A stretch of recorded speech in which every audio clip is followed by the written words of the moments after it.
السلام عليكم ورحمة الله تعالى وبركاته. أيها الإخوة الكرام، بمشيئة الله سبحانه وتعالى،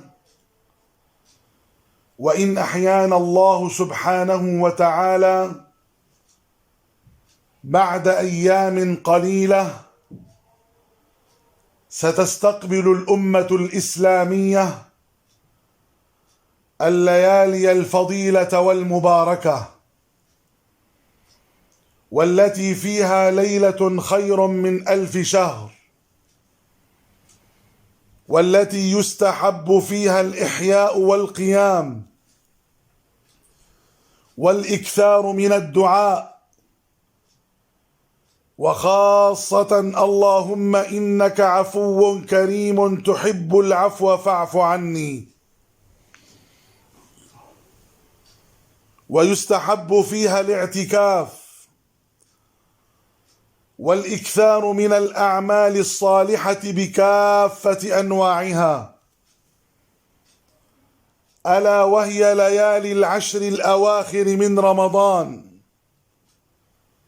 التي تقول فيها السيدة عائشة رضي الله تعالى عنها وهي تصف لنا حال رسول الله صلى الله عليه وسلم في هذه الليالي المباركة، فتقول عن عائشة رضي الله تعالى عنها قالت: كان رسول الله صلى الله عليه وسلم إذا دخل العشر الأواخر من رمضان أحيا الليل وأيقظ أهله وجد وشد المئزر، متفق عليه.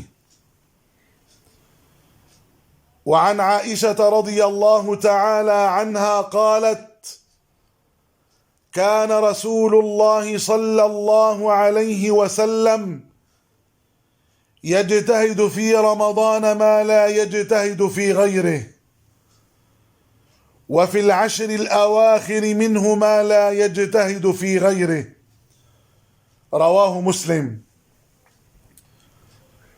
وعن عائشة رضي الله تعالى عنها قالت: كان رسول الله صلى الله عليه وسلم يجاور في العشر الأواخر من رمضان ويقول: تحروا ليلة القدر في العشر الأواخر من رمضان، متفق عليه.